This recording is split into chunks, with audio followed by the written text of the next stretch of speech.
Assalamualaikum warahmatullahi wabarakatuh.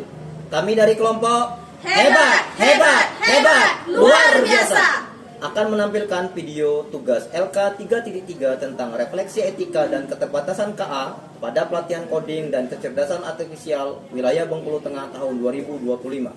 Saya Medi Samin dari SDN 77 Bengkulu Tengah. Saya Ermiwati dari SDN 67 Bengkulu Tengah.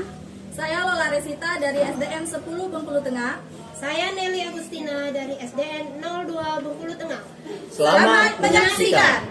Baik, di sini saya akan menjelaskan ada dua keterbatasan KA. Yang pertama, tidak selalu akurat atau terkini. KA termasuk KA generatif seperti ChatGPT, bekerja berdasarkan data yang telah dikumpulkan dan dipelajari sebelumnya. Jika data yang digunakan sudah lama atau tidak mencakup topik tertentu, misalnya informasi lokal atau peristiwa terbaru, maka jawabannya bisa keliru atau tidak relevan. Yang kedua, tidak memahami konteks secara penuh. KA bisa salah mengartikan maksud pertanyaan atau memberikan jawaban yang terlalu umum karena tidak benar-benar memahami seperti manusia.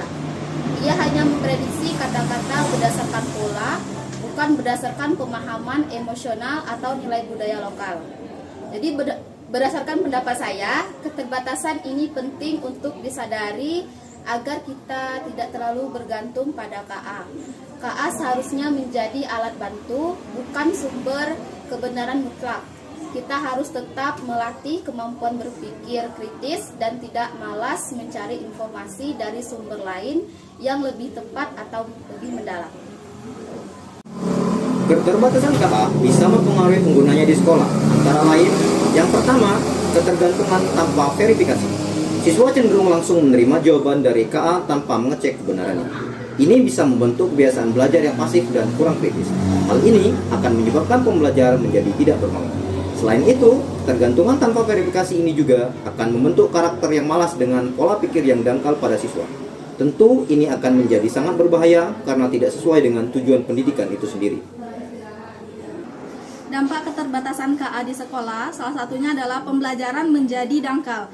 Karena KA memberikan ringkasan cepat, siswa bisa melewatkan proses belajar yang penting seperti membaca teks lengkap, berdiskusi, dan menarik kesimpulan sendiri.